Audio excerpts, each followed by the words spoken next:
Pasa el primero nomás. Lo primero es agradecer, ¿verdad? El doctor Turnes, con una gran generosidad, ha hecho una presentación que me hizo sentir, por un lado, haber tenido el beneficio de vivir muchos años en torno a la medicina, lo cual me ha dado muchas satisfacciones. Y una de las más grandes ha sido estar, como se vio allí, desde 1961 en la docencia. No por el orgullo de decir, soy docente y le enseño a mucha gente, sino por una cosa que uno entiende después, cuando está un poco más maduro. Y es que ser docente es la experiencia de caminar junto con los que están aprendiendo para equivocarnos juntos y, analizando los errores, crecer entre todos. Por eso, después de 10 años de haberme retirado de la docencia, ustedes saben que a los 65 años en la Facultad de Medicina, con muy buen criterio, los profesores se tienen que retirar o los docentes se tienen que retirar.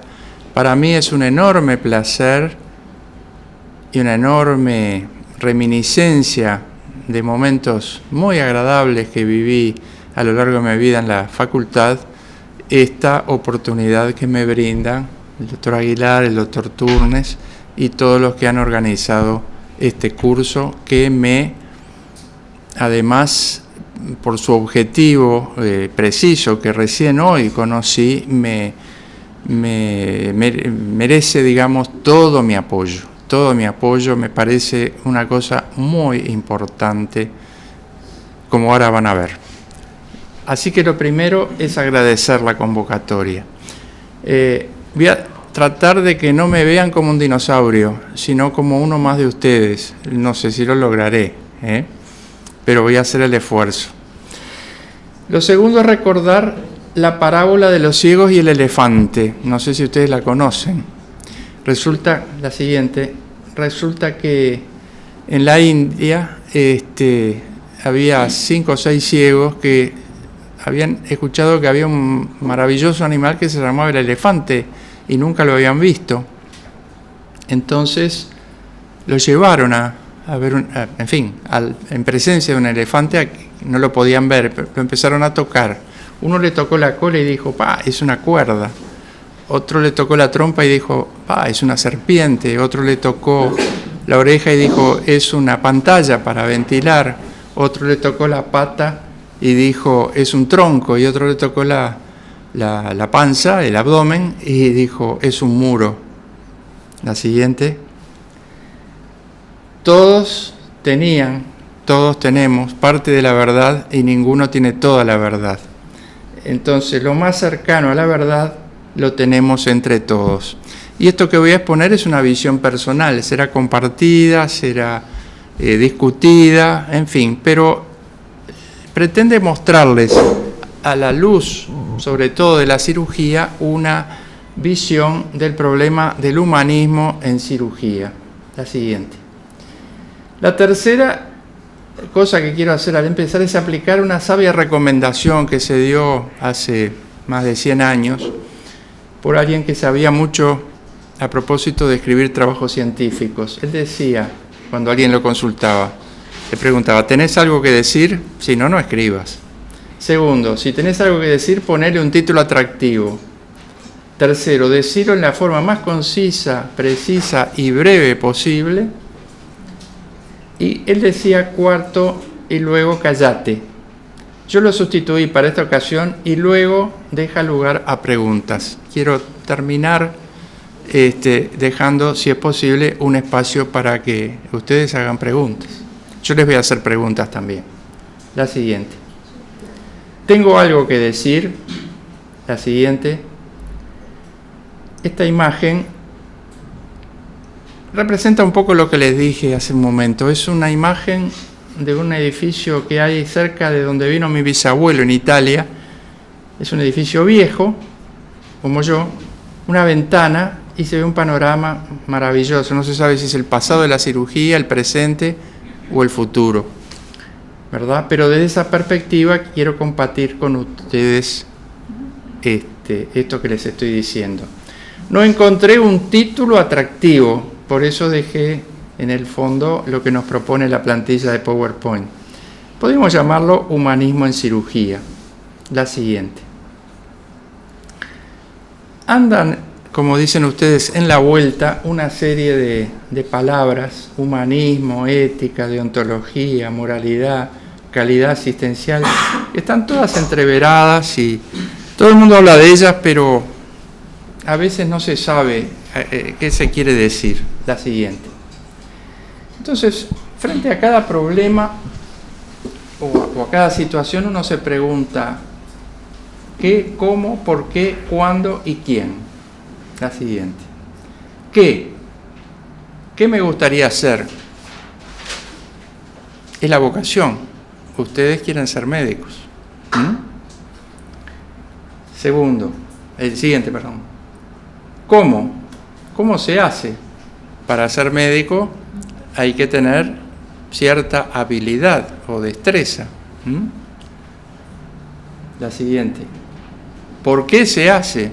Hay que tener una ciencia, no se dan medicamentos o se opera un enfermo porque sí, porque me parece. Hay un conocimiento atrás de eso que sustenta razonablemente la indicación. La siguiente. ¿Cuándo? ¿Cuándo se debe aplicar ese conocimiento? Es decir, ¿cuándo se debe hacer y cuándo no se debe hacer? No todo lo que se puede hacer se debe hacer. Es bueno hacerlo. Eso es la ética. La siguiente. ¿Quién? Y aquí dos aspectos. ¿Quién lo hizo por primera vez? Esto es una inquietud que viene al final de la vida. Uno se pregunta, admirado por ciertas cosas que tenemos y que no nos llaman la atención, y uno las analiza a la luz de las dificultades que tiene para avanzar en algo, uno se pregunta, ¿quién hizo esto por primera vez? Y eso es el conocimiento de la historia, que ilumina un poco sobre cómo vencer las dificultades. La siguiente. Pero hay una pregunta muy importante. ¿A quién hacer todo eso en medicina? Y a pesar de que es obvio y a pesar de que todo lo damos por sentado, no siempre el centro del interés de las acciones están claramente en el paciente. La siguiente. La medicina clínica nuestra, la alopática o científico-tecnológica, trata a seres humanos enfermos.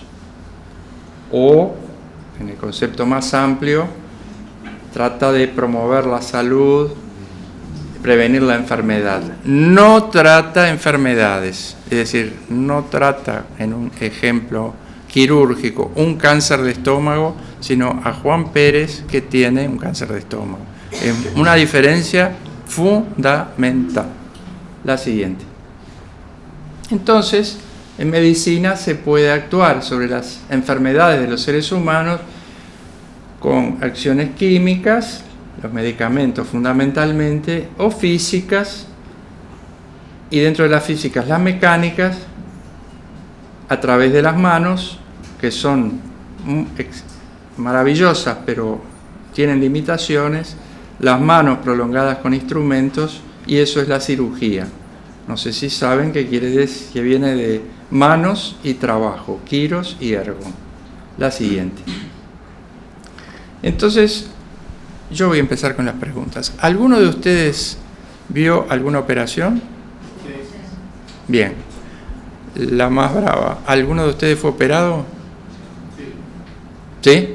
Bueno. Entonces después te voy a preguntar si lo que voy a decir a propósito de lo que siente un enfermo es cierto o no. A mí me han operado, pero de cosas menores, nunca operaciones importantes. Bien. Acá tenemos una foto de una operación estándar moderna. La siguiente. Y esta es el sueño del pibe, ¿no? ¿Saben lo que es esto? Cirugía robótica. Exacto. Este es el famoso Da Vinci, en donde el cirujano ni siquiera se puso guantes y túnica, está con el pijama, cómodamente sentado, con 2 joysticks, mirando en una realidad virtual, está como en el PlayStation o algo así. Pero no está jugando, está operando. ¿Qué hay detrás de estas fotografías?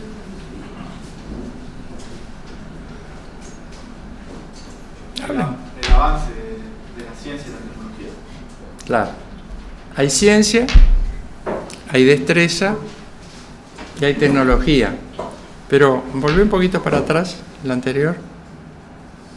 La anterior. ¿Y dónde está el enfermo? Está todo tapado, ¿eh? Está todo tapado. Es una necesidad del procedimiento.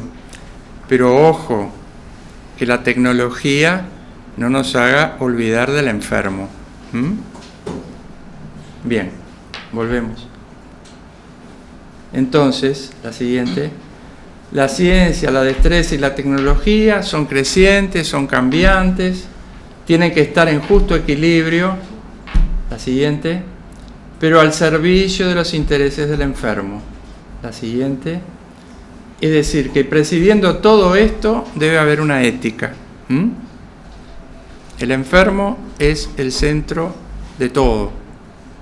Existimos los médicos porque hay enfermos. La medicina existe porque hay enfermos. La siguiente. Entonces vamos a analizar la historia de la cirugía desde una perspectiva un tanto humanística, viendo la ciencia, la destreza, la tecnología y la ética, que no se desarrollaron todas al mismo tiempo. La siguiente. En la prehistoria, no sabemos nada de la prehistoria. Hay muchas cosas que se presumen a través de algunas sociedades primitivas que hoy existen, pero se encontraron estos cráneos, son del Paleolítico, algunos de ellos, que les hicieron trepanaciones y el hueso tiene evidencias de neoformación ósea, es decir, de cicatrización. Quiere decir que los pacientes sobrevivieron. Son de las primeras manifestaciones objetivas de que se hacía una cirugía. ¿Para qué? No se sabe, probablemente para ahuyentar o hacer salir los malos espíritus que se consideraba que tenían. Probablemente fueran epilépticos o locos, vaya a saber. La siguiente. En Oriente, Egipto y Grecia, yo estoy haciendo generalizaciones para no aburrir. La ciencia, había ciertos dogmas basados en creencias o en autoridad. No tenemos evidencias de la destreza que tenían. Desde el punto de vista de cómo ayudaban sus manos, utilizaban utensilios de uso común, herramientas, es decir, utensilios hechos con hierro, herramienta quiere decir eso, y finalmente alrededor del año 600 a.C. empezaron a haber instrumentos, es decir, herramientas o bronzamientas, porque las hacían en bronce también, hechas específicamente para la cirugía. Y ese es un muro de un templo egipcio del año 300 a.C., donde hay algunas pinzas que son para obstetricia, es decir, para algo relacionado con la cirugía. La siguiente. En la civilización romana ya había instrumentos muy sofisticados. El problema es que algunos los hacían de hierro y con los 20 siglos que pasaron se han perdido. Pero se han encontrado algunos en bronce, algo deteriorados, se han podido reconstruir, por lo menos en dibujo, y se utilizaban fundamentalmente para tratar heridas. Y ahí la ética no sabemos cuál era, pero ahí empezó a aparecer el cristianismo con la idea o la virtud de la caridad. La siguiente. Después vino la Edad Media, a grandes pantallazos, en donde eran unos bárbaros, ¿no? Digo, se daban como en bolsa, dirían ustedes. Eso es una imagen medieval de todo el tipo de heridas que había, ¿verdad? Había instrumentos, pero Occidente entró en la oscuridad y el conocimiento que había se conservó en dos lugares. Por un lado, en los monasterios, los monjes, eso que ven en algunas películas, los monjes copiando libros, y los árabes, que también hicieron una gran tarea en conservar muchos conocimientos. La siguiente. Y allí aparece este hombre del cual el doctor Turnes, o sobre el cual el doctor Turnes escribió un fantástico libro que deberían leer, Maimónides, que vivió en el siglo XI y XII, y que dijo una cosa que tiene varias traducciones, pero que es sublime, que nunca vea en el paciente otra cosa que un compañero en el dolor. Uno, cuando está frente a un enfermo, tiene la tentación de ponerse a distancia y considerarse inmune, que nunca le va a pasar, hasta que un día le suena la campanilla y uno está arriba de la camilla, rumbo a la sala de operaciones o en el CTI. Que nunca ve en el paciente otra cosa que un compañero en el dolor. La siguiente. El Renacimiento se puede neutralizar esa lamentable influencia que tuvo la Iglesia al impedir las investigaciones sobre el cuerpo humano y empezó la observación anatómica, pero a su vez se consideraba el dolor un componente inevitable de la vida y entonces la cirugía la hacían personas que no eran médicos, se consideraban gente, digamos, de baja categoría, que podían mandársele a hacer eso que estaba casi que prohibido o mal visto, que era intervenir físicamente sobre el cuerpo humano. Y esa lámina no se ve muy bien, pero es hermosísima, muestra probablemente un barbero cirujano. La siguiente. Hasta entonces las necesidades de la cirugía eran sobre todo derivadas de las actividades bélicas, fracturas, heridas de flechas, lanzas, bastones de fuego, los primeros arcabuces y cañones. Y la cirugía podía,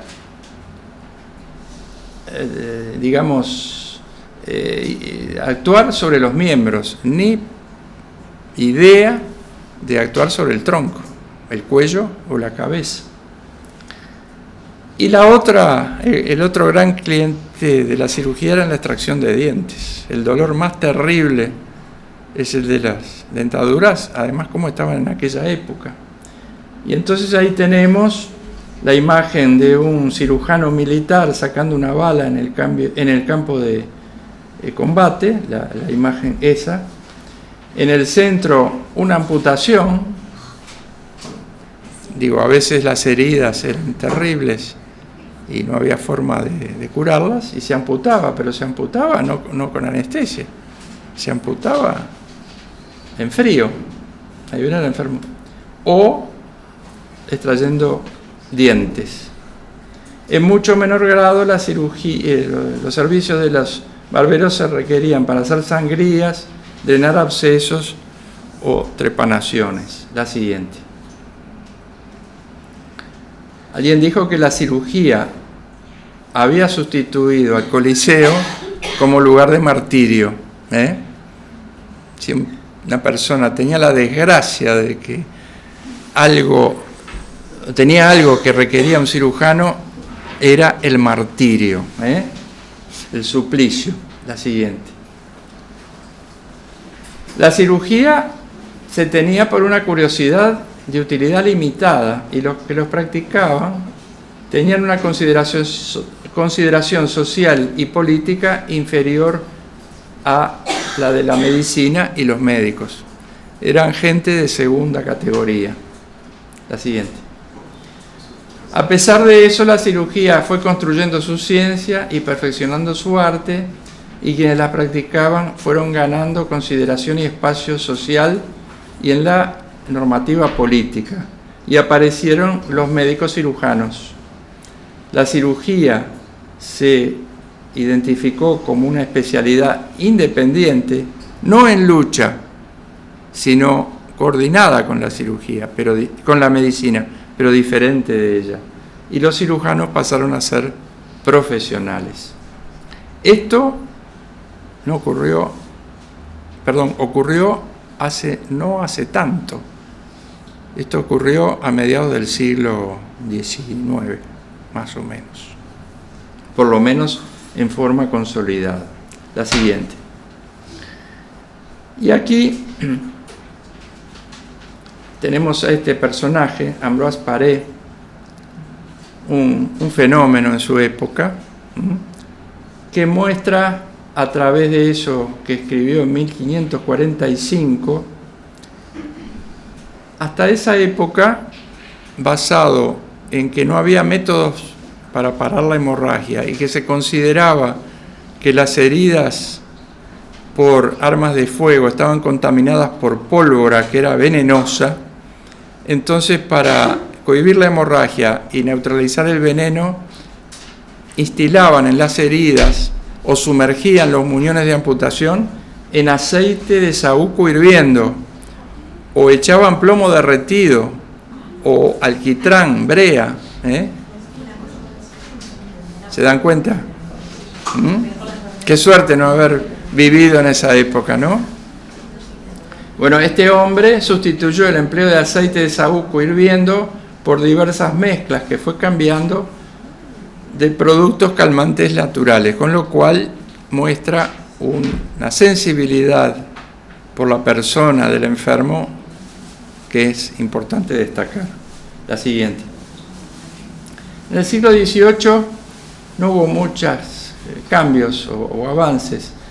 Empezaron a intentar tratarse los aneurismas, que eran frecuentes, tratando de provocar su trombosis. La siguiente. Y en el siglo XIX aparecieron una patología que fue la que abrió la llave de la puerta del abdomen a la cirugía, que fueron los tumores gigantes de ovario. La siguiente. Ahora vamos a hablar de ellos. Pero a principios del siglo XIX apareció en Inglaterra este hombre, Sir Thomas Percival, que escribió ese libro. Esto es una versión, es la tercera edición, pero el libro es de 1803. Ética médica o un código de afirmaciones y preceptos adaptadas a la conducta profesional de los médicos y cirujanos. La siguiente. Y este hombre diseñó o identificó y expresó los dos principios en que se basa la ética médica occidental moderna: poner los intereses de los pacientes por encima de cualquier otro y servir a los pacientes con el mayor nivel posible de capacitación profesional. Son las dos cosas: capacitarse bien y aplicar la capacitación al enfermo. La siguiente. Volvemos a los quistes gigantes del ovario. Fíjense lo que eran estas cosas, ¿no? Esto no se ve más ahora. Bueno. El 25 de diciembre de 1809, este hombre, Ephraim McDowell, en un pueblito de Kentucky, en Estados Unidos, en esa época era el lejano oeste, todavía no había llegado hacia el lejano oeste profundo, hizo en esa casa, que está a la izquierda y que está reconstruida, a la derecha, perdón, y que está reconstruida, la primera ovariectomía programada. La siguiente. no se ve, aquí tenemos una reproducción de un cuadro que muestra esa operación. La siguiente. Esta historia tiene muchos puntos a destacar de humanismo. El primero es que el protagonista no era médico, ni era cirujano. Había recibido lecciones de cirugía. Antonio, ¿va bien? Y había estado en Escocia viendo a los grandes cirujanos de la época, pero no estaba graduado. Sin embargo, en esa zona, al oeste de los Montes Aleghanios, era el mejor capacitado. Entonces lo llamaron porque unos colegas a 64 millas, a 100 kilómetros, habían visto a una señora con un grueso vientre, pensaban que era un embarazo gemelar, no había ecografía, y sabían que había problemas, si era así iba a haber problemas con el parto, y lo llamaron. Y él, en pleno invierno, Navidad, se fue a caballo hasta el pueblo donde estaba la señora y la examinó. Hizo un correcto diagnóstico, se dio cuenta de que no era un embarazo, sino un tumor gigante de ovario. Y entonces la informó con veracidad, le dijo, mire, esto es una lesión así y así, y no se sabe cómo tratarla. Si la opero, sería un experimento, textualmente. ¡Qué honestidad! La señora le dijo que ella quería jugársela todo en esa oportunidad para poder seguir atendiendo a su familia. Y él le contestó que, bueno, que la iba a operar, pero si podía hacerlo en el mejor lugar, que era su casa. No había sanatorios. Los cirujanos operaban en las casas. Y el mejor lugar era la casa del cirujano. Entonces él se fue para su casa. La señora dejó a sus hijos con los cuñados y recorrió a caballo los 100 kilómetros. Llegó a la casa de McDowell. McDowell la hizo descansar 3 o 4 días, es decir, la preparó para la operación. La operó bajo presión. Se dice, bueno, en la pieza, mientras él operaba, estaba el sheriff. Y se dice que afuera los vecinos habían colgado del árbol ya las cuerdas para ahorcar al cirujano si la enferma se moría. Él la operó bajo presión, consciente de sus limitaciones. La operó un domingo, día de Navidad, para darle a Dios la oportunidad de que lo ayudara. Y escribió una nota que se conserva, en donde le ruega a Dios que lo ayude. Bueno, la enferma, una fenómena, ¿no? Dirían ustedes. No había anestesia. Le hizo una incisión sifopúbica y le extirpó un tumor quístico de ovario que pesaba 25, 26 kilos, una cosa gigantesca, y la señora soportó todo eso cantando himnos y recitando salmos. Y a la semana se tomó el caballo y se fue para la casa y sobrevivió. Estaba la foto de eso.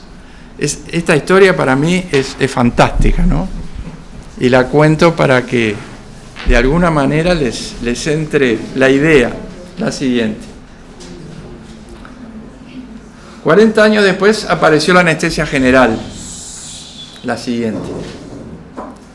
Los protagonistas de esa historia que dicen, o que figura en los libros, el más prestigioso es William Thomas Green Morton, ese hombre. Era un sabandija, pero pasó a la posteridad, porque estaba en el lugar que correspondía, en el momento que correspondía. Pero él no descubrió la anestesia con éter. ¿Saben quién descubrió la anestesia con éter? Por lo menos que se tenga registrado. no saben. Un estudiante de medicina que era de Rochester, la ciudad de Rochester en el estado de Nueva York, y estudiaba en Nueva York. Y ahí por el 1840 volvió en vacaciones a su pueblo y tenía una novia, el amor. La novia tenía un diente que le daba problemas y había que sacárselo. Entonces él agarró una toalla, la empapó con éter, se la puso en la cara y la muchacha se durmió y el dentista, Elías Pope se llamaba el dentista, no me acuerdo el nombre del muchacho ni de la muchacha, le sacó el diente. No sé si terminaron casados, pero lo interesante es que cuando volvió a Nueva York le dijo a su profesor de medicina lo que había observado, que una paciente había aspirado éter y se había dormido. ¿Y saben lo que le contestó el profesor? Es una típica reacción histérica de las mujeres, le dijo.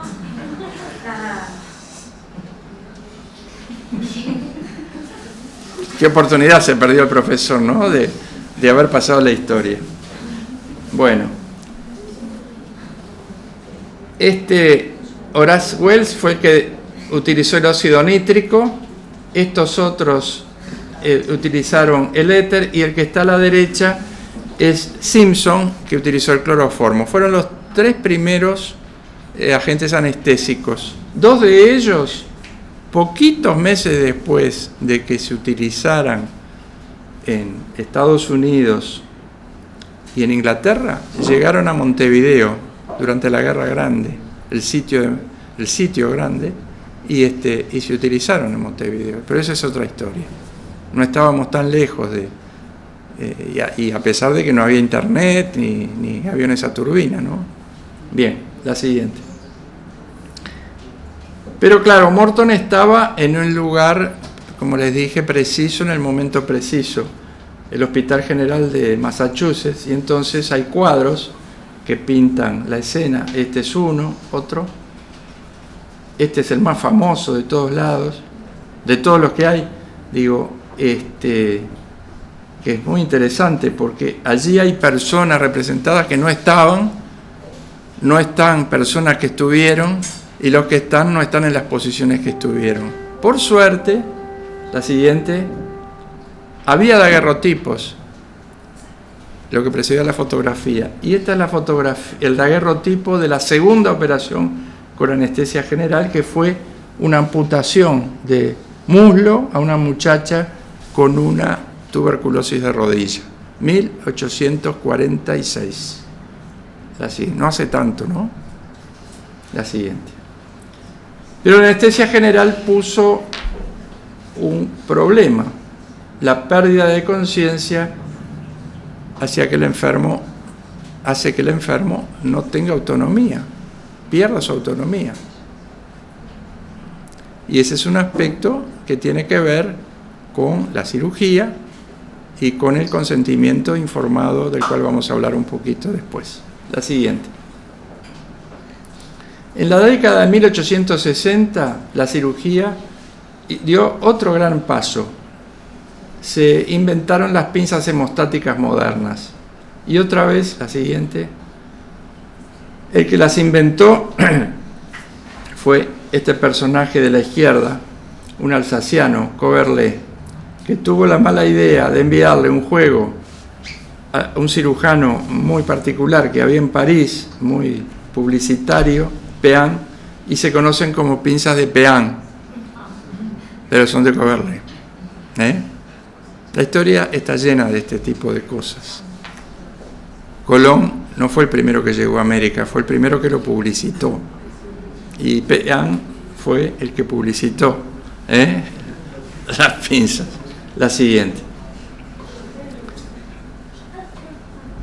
10 años después, la asepsia y antisepsia. La siguiente.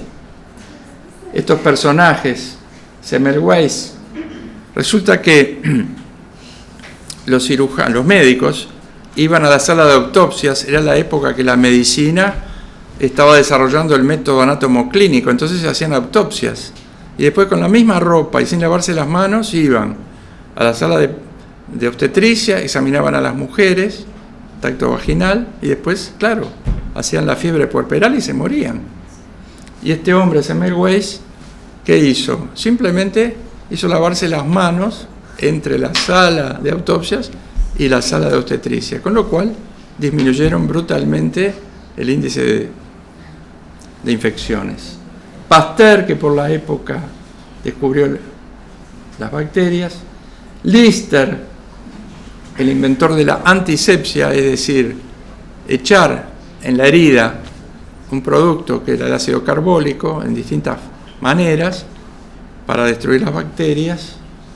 Y von Berman, que fue el que impuso el método de asepsia, es decir, que todo lo que se usa en cirugía esté limpio, porque antes los cirujanos operaban con traje de calle, con la chaqueta más vieja que tenían, toda sucia de coágulos sanguíneos, se ponían los hilos en la solapa para tenerlos a la mano, los hilos para suturar, y los agarraban, y bueno, toda una cantidad de cosas que irían presos a los primeros 20 segundos de la primera operación hoy día. Antonio, ¿va bien? Está. La siguiente. Ahí tenemos a Lister pulverizando una operación con ácido fénico. Los asmáticos probablemente no pudieran ser cirujanos en esa época. Y ahí tenemos a von Berman, ¿ven? Lister de chaleco y camisa, von Berman ya de túnica. La siguiente, 1870. Entonces, en esa época la cirugía desarrolló, la medicina desarrolló su ciencia y floreció en Francia, en Austria, en Alemania, en Inglaterra y en Estados Unidos. Y cambió el paradigma del cirujano. La siguiente. El cirujano tradicional era un tipo avasallante. Habría que ver cómo era operar en aquella época. No había anestesia, no había métodos buenos de hemostasis, no había ayudantes. El cirujano hacía todo. Había que andar ligero. En fin. Era un tipo de gran autoridad. Se basaba en su experiencia y en que sabía hacer las cosas. El quirófano, la sala de operación, tenía mucho de teatro. Venía gente de afuera a ver operar, porque era una curiosidad. Primero, en el Renacimiento, el público iba a los anfiteatros anatómicos a ver los cadáveres, porque se había abierto la posibilidad de ver cómo era el cuerpo humano. Antes se interpolaba desde lo que se veía en los animales, pero no se podía explorar el cuerpo humano. Y bueno, de ahí pasaron a las operaciones. Cuando empezó la novedad de que se podía operar, venía la gente, ahora van a ver algunas imágenes. La cirugía era rápida, agresiva y cruenta. El nuevo modelo es un equipo, el fundamento es la evidencia. La ciencia se basa también en el laboratorio y en la investigación. El quirófano se transformó en un lugar calmo, tranquilo, limpio, ordenado. Y la cirugía se hizo más lenta, delicada y exangüe. Y eso se refleja, la siguiente, en estos dos cuadros que son solo de 2 años de diferencia. Este en Francia, ahí tienen a Pean dando clase, hay una cantidad de gente mirando, la enferma está desnuda y descubierta innecesariamente. Allá tenemos el jefe, está dirigiendo el equipo, los asistentes están separados por una valla y lo que están haciendo en ambos casos está vigilado. En este caso por una monja que está allá al fondo, no, en el otro, acá Antonio. Acá hay una monja. Aquí, este que está acá, es un fabricante de instrumentos. Y este que está acá es el pintor de cuadros, que se representó a sí mismo. Pero hay cuadros que muestran un cuadro de Birlot que está el príncipe de Baviera, un príncipe vino a ver la operación. Una cosa fantástica. Bueno, cambió la cirugía, cambió la cirugía y avanzó gracias a eso. La siguiente. Vayamos a qué pasó en el Uruguay. Y ahí entramos un poco en el tema que me habías dado. Antes de 1876 no había la Facultad de Medicina aquí. Entonces, los cirujanos que había eran extranjeros o nativos que se habían formado en el extranjero. Por ejemplo, Vilar de Bo. Pero eran médicos cirujanos. No se olviden que el puerto de Montevideo era un lugar durante la Guerra Grande y poco después, donde había muchas embarcaciones europeas y americanas, y ahí tenían sus cirujanos. Y entonces, como estaban largo tiempo en la rada, los cirujanos bajaban y participaban y realizaban actividades. Por otra parte, había colonias importantes de extranjeros que tenían sus cirujanos. El 15 de diciembre se estableció por decreto la Facultad de Medicina. En el 81 se graduó el primer doctor en Medicina y Cirugía, pero una cosa que ustedes no sé si saben, que particularmente en el Hospital de Caridad, lo que hoy es el Hospital Maciel, había dificultades para la enseñanza clínica. Las clínicas docentes de la Facultad de Medicina eran poco toleradas, molestaban. Yo vivo en una calle que se llama Alejandro Fiol de Pereda, que fue el primer profesor de obstetricia, ¿no? Y Alejandro Fiol de Pereda no dejaban que los estudiantes, hombres, entraran a la sala de mujeres, ¿por qué? Por razones de pudor. Así que yo no sé cómo aprendían la obstetricia los. Bien. En el 1908 se abrió el Hospital Pereira Rosell, en 1922 y en 1953 el Hospital de Clínicas, que también es toda otra historia, la siguiente. Este fue el primer cirujano, profesor de clínica quirúrgica, que hubo en el Uruguay, José Puñalín. Ahí tenemos haciendo una amputación en la Escuela de Artes y Oficios. La siguiente. En 1920, en el Hospital de Caridad, que allá se llamaba Maciel, la cirugía estaba a cargo, por un lado, la cirugía de urgencia, con este jefe, el doctor Nieto, y estos 4 cirujanos que eran el llamado cuarteto de la urgencia. El doctor Mañé escribió un libro maravilloso sobre estos cirujanos. La siguiente. Y después estaban las clínicas de la Facultad de Medicina, que eran un nido de grillos.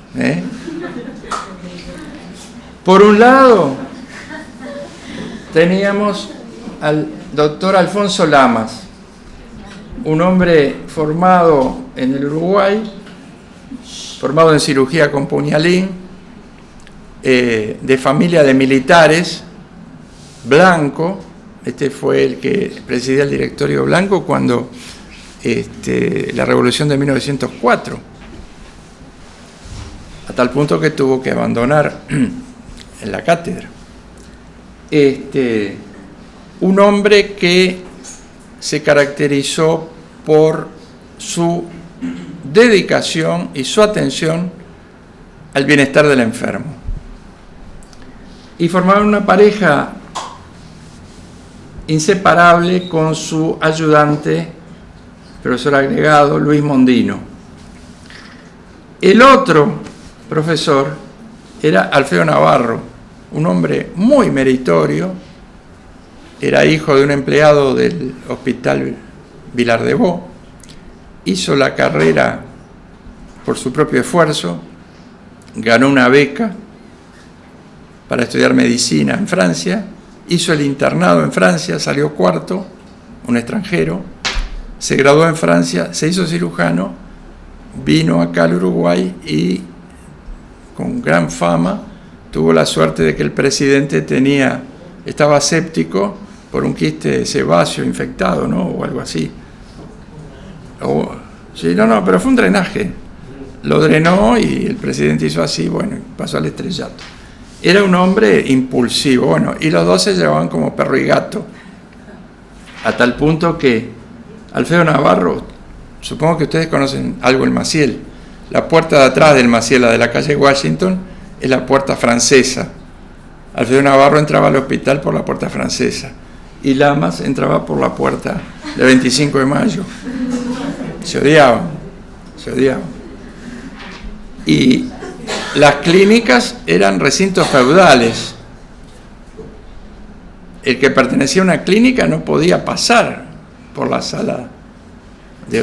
Era una cosa horrible. Y después había estos otros personajes, Arrizabalaga, que era más ecléctico, formado también en Francia, Juan Francisco Canessa, que era un fenómeno con los estudiantes, lo llamaban Papá Canessa, y Lenguas, que era un hombre muy católico y que se dedicaba sobre todo a la cirugía en las mujeres y en la ginecología. La siguiente. Aquí tenemos esta foto de 1921, ese que está marcado en el centro bajito con una cruz en la túnica, es el profesor Alfredo Navarro. Era un infierno la velocidad que tenía operando, los ayudantes no lo podían seguir. Y vean cómo estaban a mediodía, allá está el reloj, ya había un reloj eléctrico, fíjense. La siguiente. Y entonces, como había ese clima de belicosidad, este otro cirujano, que es don Carlos Estallano, el 20 de septiembre de 1920, era un jovencito en un lugar neutral, que era el viejo sanatorio italiano, en esa sala, bajo la mirada del rey de Italia, fundó la Sociedad de Cirugía de Montevideo, hoy Sociedad de Cirugía del Uruguay, como un ambiente neutral donde los cirujanos pudieran discutir en el plano de las ideas y no de las pasiones. Fue una herramienta muy importante de avance. La siguiente. Y acá tenemos un poco la genealogía quirúrgica hasta el día de hoy. Allá arriba tienen a Lamas y Mondino y a Navarro, y acá abajo tienen a los profesores actuales de cirugía.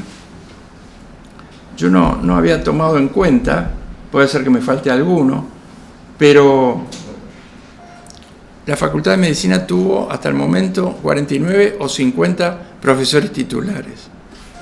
Después tuvo profesores libres y muchísimos profesores agregados.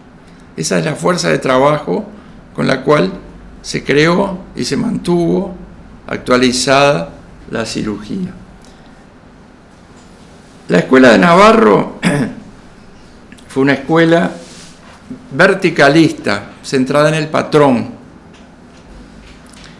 La escuela de Lamas, no sé si el propio Lamas, que era bastante personalista, sino su discípulo predilecto, Abel Chiflé, fue un hombre que dio una estructura horizontal.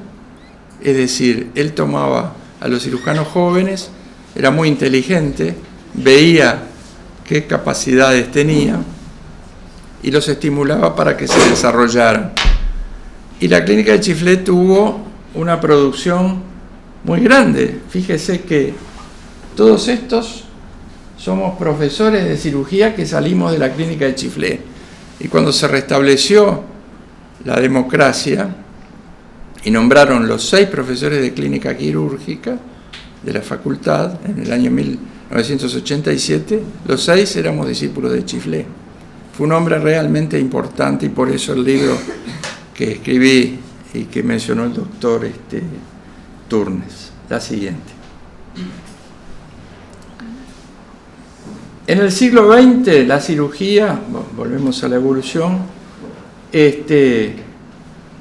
extendió su área de interés y necesidades a las enfermedades viscerales y después de 1950 se produjo el verdadero cambio, ¿verdad? Aparecieron la cirugía vascular, la microcirugía, la cirugía mínimamente invasiva, la cirugía robótica y hasta la telecirugía, que se ha hecho un cirujano en Estrasburgo operar una paciente que estaba en Nueva York a través de un robot y a través de conexión vía telefónica. Bueno, pero toda esa cirugía está basada en la tecnología, la siguiente. Los avances del conocimiento y las tecnologías son deslumbrantes y abren infinitas posibilidades. Y entonces de vuelta a la pregunta, ¿todo lo que es posible hacer se debe hacer? ¿Todo lo que es posible hacer está bien hacerlo? No. Es posible construir una bomba atómica, pero ¿está bien tirar una bomba atómica? Cada uno tendrá su respuesta, pero por lo menos hay que planteárselo, ¿no? La siguiente. Entonces, paralelamente a ese desarrollo, la ética médica desarrolló estos principios: el de beneficencia, el de no maleficencia, el de justicia, el de autonomía, veracidad, confidencialidad y fidelidad a la palabra empleada. Y todo esto uno lo tiene que saber para preguntárselo cada vez que toma una decisión. Andar contando por ahí lo que tiene un enfermo no es ético. Faltar a lo que se le prometió no es ético. Decirle algo que es contrario a la verdad no es ético. En fin, la siguiente. Hoy la práctica de la medicina plantea desafíos, dilemas y conflictos éticos que superan la capacidad individual. Muchas veces hay que recurrir a actividades grupales, a reuniones de este tipo, en donde se discute un problema ético junto con personas que se han dedicado al estudio de la ética, y hay comités de ética hospitalarios e institucionales para la asistencia y para la investigación en seres humanos. La siguiente. Hoy es el Día Internacional del Médico. Iba a decir algunas cosas, pero las dijo el doctor Turnes. Y esta tarde se lanza en el auditorio del Sodre la 9ª Convención Médica Nacional. En el folleto de convocatoria dice que en Latinoamérica los problemas de calidad en la atención médica son mucho más frecuentes de lo que se creía. El profesional de salud es la segunda víctima de ellos, porque no están para dañar a los pacientes y eso los desmoraliza. Y los problemas de calidad en la atención médica pueden ser prevenidos. La siguiente.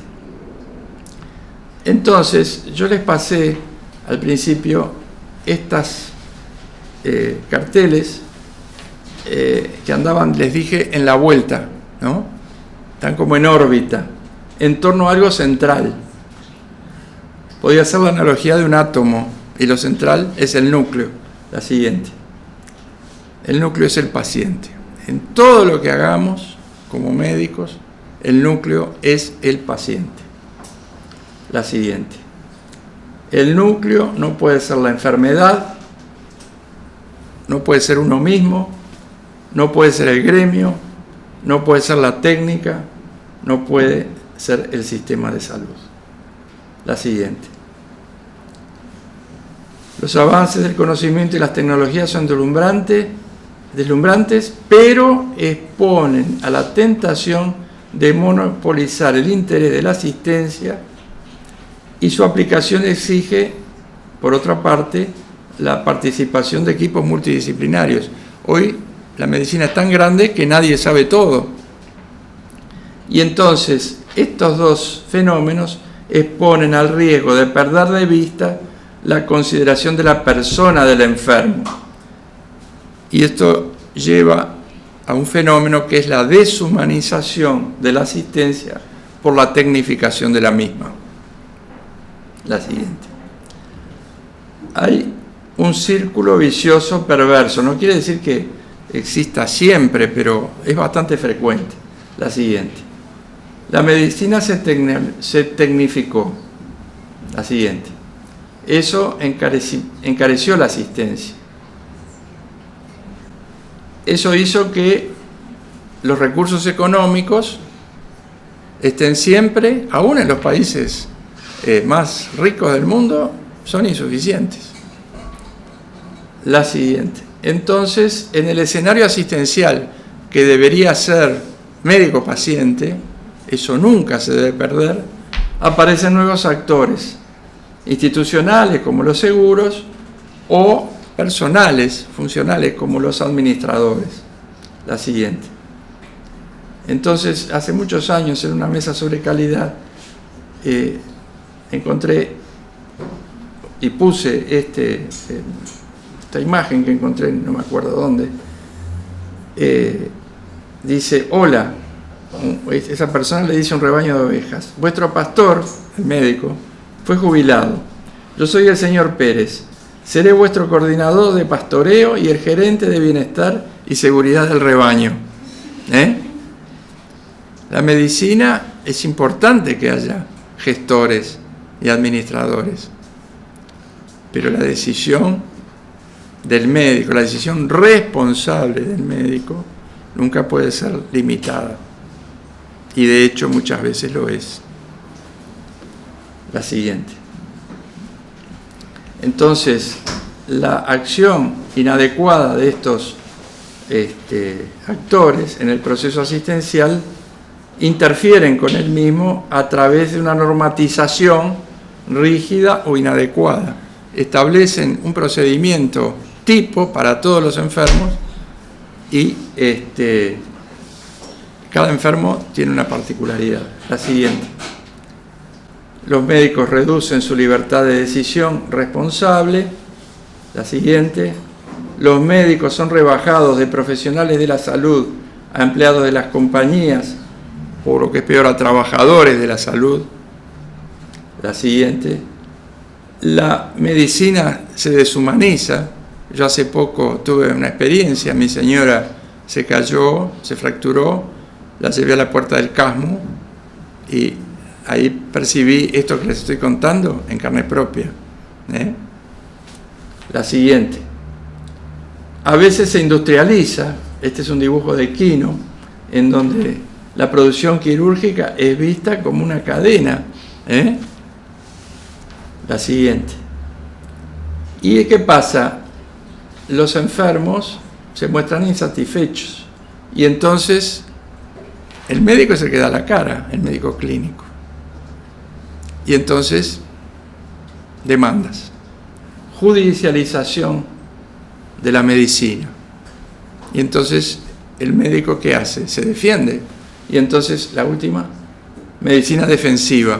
Empieza a pedir exámenes y a hacer cosas que no hay que hacer verdaderamente desde el punto de vista médico, pero por las dudas, si tiene que ir ante el juez, no, yo hice tal cosa. La siguiente. Todo esto no debe hacer que se pierda el humanismo en medicina. Seguramente ustedes habrán escuchado definiciones mucho más precisas que esta, ¿no? Pero ¿qué es humanismo? Es mirar al enfermo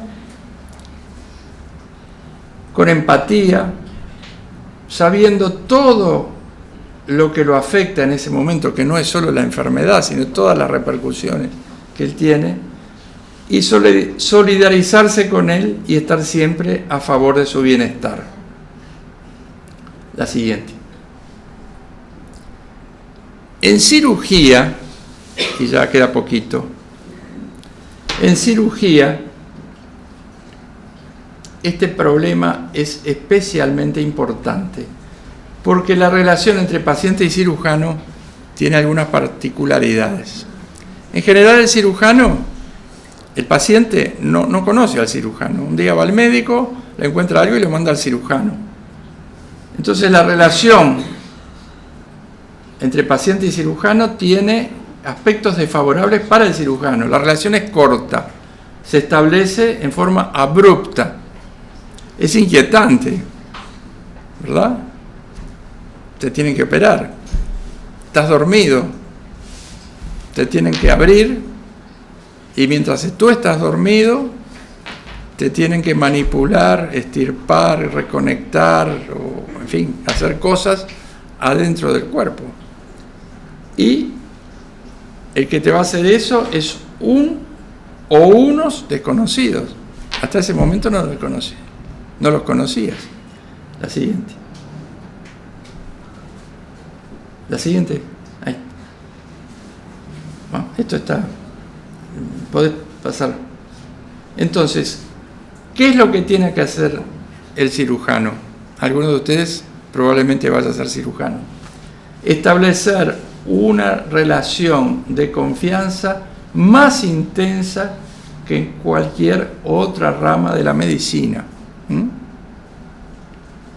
Porque si no establece una relación de confianza, ahí va a haber lío. Porque claro, el enfermo se puede infectar, se puede morir, puede haber ostomías, drenajes, cosas, en fin. Si no hay confianza, hay problemas. Y yo les puedo asegurar, después de 40 y tantos años de cirujano, que creo, mi padre me enseñó, mi padre era médico de barrio, y me enseñó, no en forma explícita, sino a través de su ejemplo, establecer confianza entre el médico y el paciente. Nunca tuve un problema. Siempre traté al enfermo en un clima de confianza, de abertura, de accesibilidad. La siguiente. La confianza se establece, se gana, se acrecienta, se mantiene, se debilita o se pierde, no por el paciente. Bueno, hay personas raras con las cuales uno no puede interactuar, pero en general el nivel de confianza o de desconfianza depende de uno. Y eso es muy importante. La siguiente. Después que estableció confianza, entonces el cirujano tiene que hacer todo esto. El diagnóstico de la enfermedad, valorar al paciente, prepararlo para la operación, realizar la operación que corresponde, seguirlo en el postoperatorio, si corresponde ponerlo en una unidad de soporte, pero siguiendo presente, y muy a menudo, sobre todo en materia de cáncer, seguimiento alejado. La siguiente. Este fue un cirujano maravilloso de fines del siglo XVIII, principios del siglo XIX, fines del siglo XIX y principios del XX, que ganó el Premio Nobel de Medicina y Fisiología, porque fue el hombre que inició la cirugía tiroidea. Hasta él, el cuello se consideraba un santuario inviolable. Y él dijo, un cirujano es un médico que sabe operar y cuando no debe hacerlo. Un cirujano sabe operar, pero sabe que lo que sabe hacer en algunos enfermos no lo debe hacer y en otros sí. La siguiente. Hoy el cirujano moderno es muchas más cosas. No los quiero cansar. Vamos adelante. Pásala.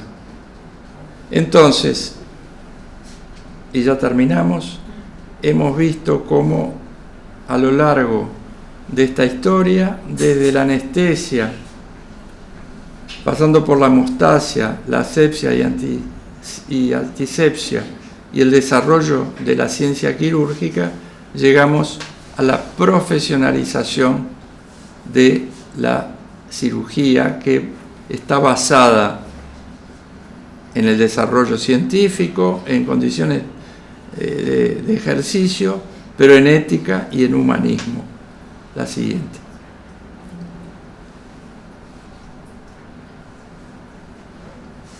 La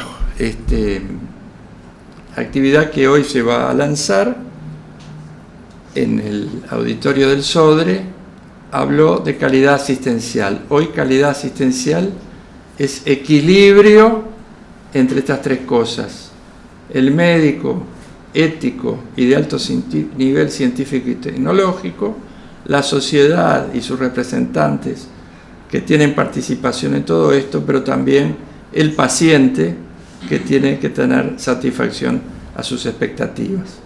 La siguiente. Este equilibrio se mantiene entre todos. No es que la Convención Médica Nacional va a salir diciendo y va a arreglar este problema, no. Somos todos nosotros que, actuando lo más parecido a esta idea, vamos a hacer que las cosas mejoren. La siguiente. Entonces, ahora que lo hemos conversado, si nos tienen que operar, exigiremos que el cirujano y su equipo cumplan todo esto, ¿verdad? Entonces, hagamos esto mismo con todos nuestros enfermos y todo será mejor. Nada más.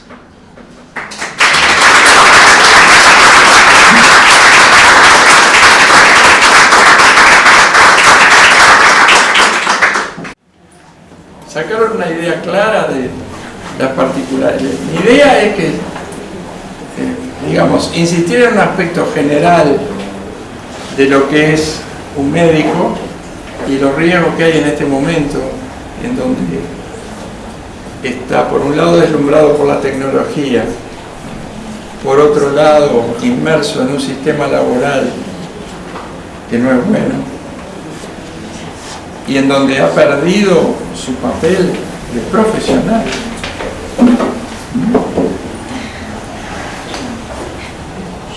A ver si entienden eso a la luz de una experiencia. Por supuesto, el escenario en donde yo trabajé era distinto. Ahora no podría trabajar en esas condiciones. Antes uno iba a la sala de operaciones y le decía a la nurse, nurse, tengo que operar a un enfermo, una nurse. Doctor, ¿a qué hora quiere? Ahora va a la sala de operaciones y se encuentra con la media hora, con el cambio de turno, porque no está el camillero, y opere cuando lo dejen, por mencionarle un aspecto, ¿no? Un aspecto. Eso no puede ser. Tampoco el médico todopoderoso, que decía, tires al pozo y el enfermo se tenía que tirar. No, ni una cosa ni la otra. ¿No hay preguntas? ¿Alguien quiere hacer cirugía acá? ¿Sí? ¿Quién es? Bien. Ah, pero yo no paso. Claro, espero que esto no los desanime, al contrario, los anime. La cirugía es maravillosa. La cirugía concentra en un momento, que es la operación, uno siente que está dentro del enfermo y tiene la vida en la mano. Eso, por supuesto, otras especialidades, toda la medicina tiene eso, pero imagínense un enfermo que uno está operando de un aneurisma de aorta roto, por ejemplo, y logró colocar un clamp en la aorta para que el enfermo no se desangre. Ese clamp está colocado en un muñoncito de 1 centímetro de la aorta, de aorta. Si eso se suelta, se acabó el enfermo. Es una tensión espantosa, ¿verdad? Entonces, ahí se ve, por ejemplo, factores, la influencia de factores que son muy importantes, pero que los deciden otros. Hay que tener los instrumentos adecuados, pero hay instrumentos alemanes o norteamericanos de excelente calidad y hay otros que son pakistaníes o argentinos cuyas ramas, los planes de aorta, se retuercen y se escapan. Y los compraron porque eran más baratos. En la sección compras. En la sección compras, sí.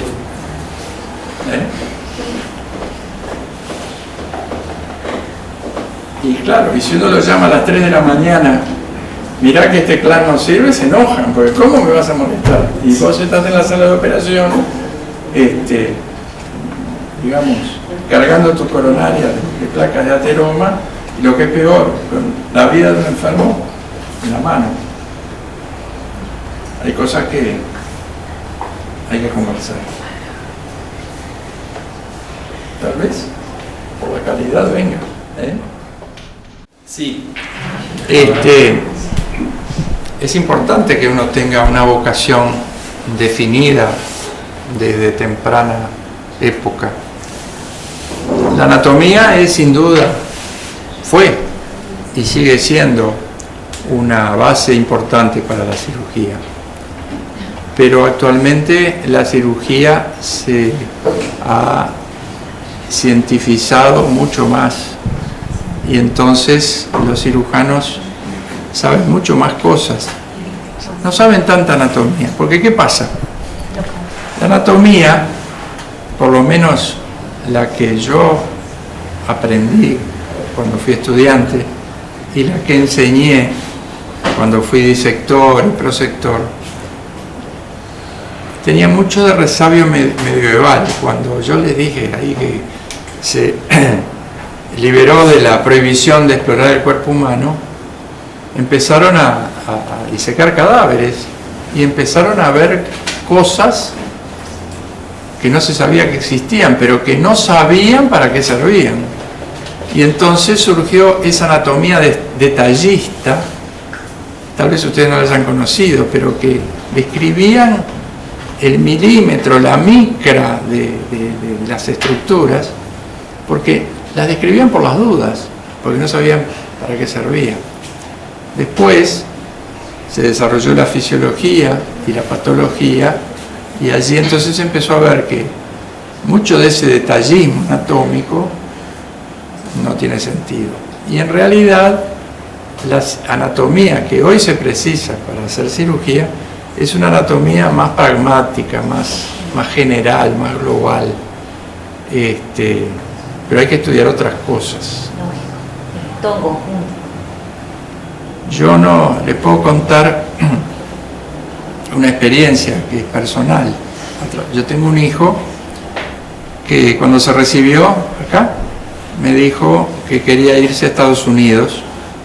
Su vocación era ser cirujano cardíaco y quería hacerlo en Estados Unidos. Yo, que había tenido la experiencia de una beca en Francia, le pregunté si sabía lo que era enfrentar una experiencia en un medio desconocido, muy dura. Él me dijo que sí. Bueno, dio el examen, hay que dar un examen de reválida, 1 año y medio cuesta prepararlo. Obtuvo un puesto y empezaron por hacerle hacer investigación, research. Y me llamó, papá, dice, me quieren hacer investigación. ¿Y investigación de qué? Le digo. Radicales libres en la isquemia de reperfusión miocárdica. El papel de la coenzima Q. Primero que nada fui a ver qué era la coenzima Q, porque no tenía la más mínima idea. Y segundo le dije, bueno, si te dicen eso, ese debe ser el camino. Entonces hizo todo el proceso, es un proceso muy largo, es un proceso de 3 años de research, 5 años de residencia en cirugía general, hacen trabajos y cuando terminan aplican para hacer el curso de especialización en cirugía cardíaca, 3 años más. Sí, pero hoy, 20 años después, es el jefe de cirugía cardíaca en el centro médico de la Universidad del Estado de Ohio. Valió la pena. Pero es un camino diferente. 3 años operando ratitas y estudiando la coenzima Q. La cirugía ha cambiado, pero me parece fantástico. Además, digo, ese es el modelo allá.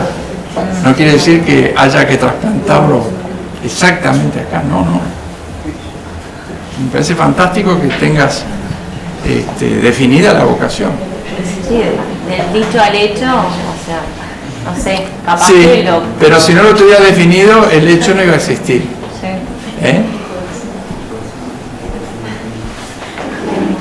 Y tú que fuiste operado, ¿sentiste algo de lo que yo dije cuando...? No, digo Yo tú. tengo una pregunta para hacerle. Sí, claro. ¿Usted cree que usted comenzó siendo profesor de las facultades desde su temprana instrucción en la enseñanza, ¿no? Terciaria? ¿Y usted cree que eso le sirvió para el trato más humano, más explicativo, por decirlo de alguna manera, con sus pacientes? El hecho de que haya tenido 40 años de cirugía y que nunca haya tenido ningún inconveniente. ¿Usted cree que la docencia le sirvió para ir por ese camino? Es que la docencia es una actividad que viene después de una concepción de lo que tenés que enseñar. Entonces, yo aprendí primero con mi padre y después con los profesores que tuve en la facultad una actitud de proximidad, de comprensión hacia el paciente, y la traté de aplicar y transmitir a los que se formaron a mi lado. Le dice, en anatomía no podía, pero después como jefe de clínica, como profesor adjunto, profesor agregado, y mi actividad en emergencia, y algunos otros que trabajaron conmigo en el mutualismo. Pero digo, no es que la actividad docente me haya servido para profundizar la actitud humanística, sino que tenía, por suerte, lo que creo que es lo correcto, una actitud humanista frente al enfermo, y al coincidir con que tuve una carrera docente en la Facultad de Medicina, me dio la oportunidad de transmitir, no de imponer, de tratar de convencer de que el camino va por ahí, y que a pesar de que la medicina se tecnifique y se biologice y se transforme en lo que, bueno, no sabemos cómo va a terminar, pero va a seguir habiendo hombres enfermos y van a seguir teniendo, por lo menos en lo previsible, el mismo impacto de la enfermedad que hay que atender, como la enfermedad. No sé si respondí a tu pregunta. Sí.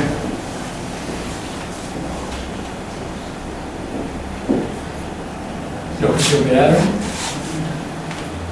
alguien dijo que sí, que se había operado. Sí, yo no puedo hablar mucho de mi experiencia porque tenía 3 años cuando me operaron, así que no me acuerdo de nada. Ahora, se pueden hacer preguntas incorrectas también, ¿no? Claro. Políticamente incorrectas. ¿Es cierto ese perfil que se ha vulgarizado el cirujano como un profesional mucho más ejecutivo, un profesional que casi no tiene relación con el paciente, un profesional mucho más agresivo, interventor desde el punto de vista del ejercicio de su profesión? Es decir, hasta podría caber la pregunta: ¿en cirugía existe una relación médico-paciente? Sí. No hay cirujanos o especialistas quirúrgicos que hoy de alguna medida soslayan una buena relación médico-paciente porque consideran que su misión en la medicina es intervenir y solucionar de manera urgente y de manera cruenta Sí, sí. el problema del paciente. Digo porque sería bueno discutir sobre una imagen, ¿verdad?, que se ha organizado dentro de nosotros mismos como médicos. Sí. Podemos tener esa imagen. Yo creo que en realidad para responder varias cosas. Lo que el doctor dice es un poco lo que intenta pintar el cuento de los médicos que salieron a cazar patos. No sé si lo saben, ¿no? Un grupo de médicos de distintas especialidades salieron a cazar patos. Entonces se levantó un pato y un médico internista levantó el arma, le apuntó y dijo, ¡pah, qué lindo pato! Y en el momento que va a apretar el gatillo dice, sí, pero el pato, la línea de atrás de las plumas de la cola es redonda y acá es recta. ¿Será un pato esto? ¿No? ¿Será otro? Y entran diagnósticos diferenciales y el pato se va. Bueno, el psiquiatra la misma historia y en el momento que va a disparar, ¿qué es esto? Una vida. Y yo voy a destruir una vida. No puede ser. Y el tercero es un cirujano. Agarra la escopeta, ¡pam!, lo baja el pato y le dice al anatomopatólogo, anda y fíjate si es un pato.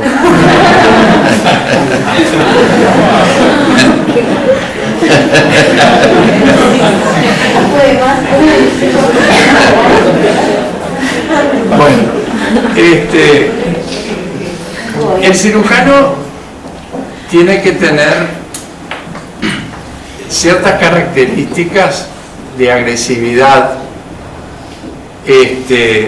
no agresividad en el sentido de ser agresivo, pero ser ejecutivo en el sentido de que yo una vez entré de cirujano en una mutualista, chica ya desaparecida, porque el cirujano que que me precedió, un hombre joven, mal formado, dicen que frente a un enfermo que tenía una hemorragia digestiva en curso, el tipo estaba sangrando, en lugar de hacer algo por el enfermo, se sentó al lado y decía, qué horrible que esto me pase a mí, ¿no?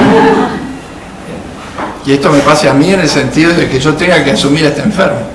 El cirujano tiene que resolver cosas y las cosas se presentan a veces inesperadamente en la cirugía, una hemorragia. Eso es lo más rápido. Entonces tiene que tener un carácter pragmático, resolutivo, pero en mi opinión no es incompatible, y puedo dar fe de mi experiencia y de muchos colegas, que no es incompatible con el humanismo, esto que acabo de mencionar. Las generalizaciones son malas. Y lamentablemente hay muchos cirujanos, lamentablemente digo yo, hay muchos cirujanos que son así. Pero yo no creo que ese sea el modelo. Para mí el modelo es el que describo en el libro del profesor Chiflé. Creo que el profesor Chiflé murió en el año 1969, han pasado unos cuantos años, la cirugía ha cambiado mucho, pero estoy seguro que él, si viviera, haría lo mismo. No los contenidos, no los procedimientos, no los métodos de diagnóstico, pero sí la actitud frente al enfermo. Después de todo, uno cuando está enfermo quiere que lo traten y que lo traten bien. Cuando una vez, a mí me gusta hacer cuentos cuando llega esta etapa así de comunicación, Dicen que una vez entró un borracho, esto después sacaron en la edición, pero un borracho a una iglesia y las viejas de la sacristía estaban alborotadas porque habían robado la imagen del Cristo. Y el borracho dijo, no se preocupen, desnudo y sin documentos no va a ir muy lejos. Cuando uno va a la sala de operaciones, va desnudo y sin documentos. Está inerme. Y cuando ve la cialítica, no de costado, como cuando la vemos cuando estamos vestidos, fulano, duérmase tranquilo que todo va a andar bien. Pero cuando uno está acostado y le dice, Francisco, dormite tranquilo que todo va a andar bien, minga, no. Digo, también no hay una receta para todos los enfermos. Cada persona es como es. Y esto que dije no es una receta fija, es una receta de tratar, y eso uno lo tiene que educar, tratar de captar cómo es el enfermo, qué le gusta o qué necesita que le digan en ese momento. Y eso es un arte. Mire, una vez operé a un enfermo, fue el último enfermo que operé en el CAMU. Cuando me nombraron profesor de clínica quirúrgica, renuncié al CAMU, pero justo en la última consulta viene un colega con el suegro, a quien yo había operado de otras cosas, que tenía un cáncer de estómago. Entonces, digo, mirá, fulano, yo ya renuncié al CAMU, bueno, lo opero. Era un hombre añoso, con factores de riesgo, tenía un cáncer de estómago pequeño, pero con una carcinomatosis peritoneal. Y para intentar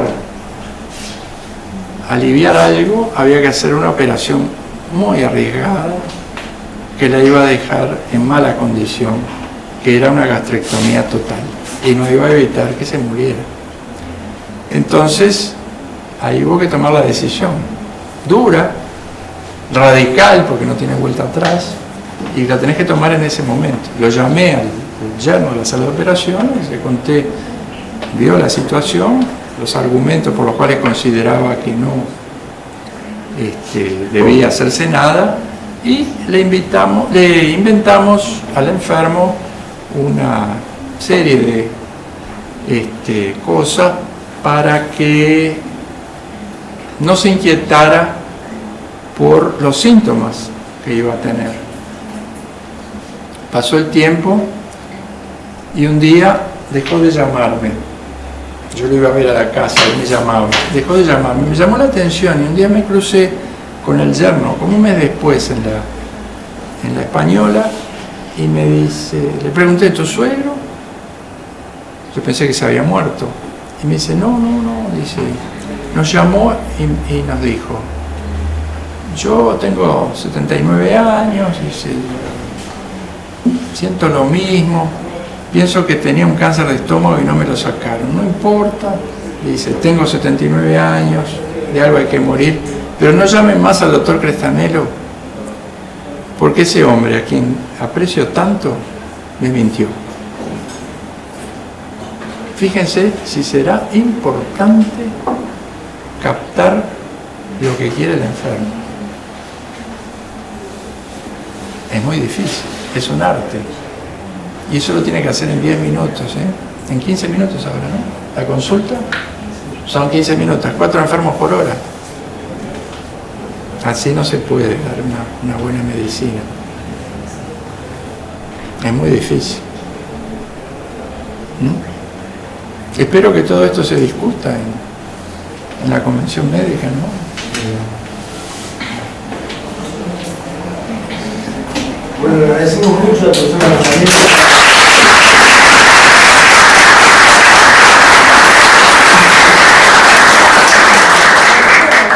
Muchas gracias a ustedes.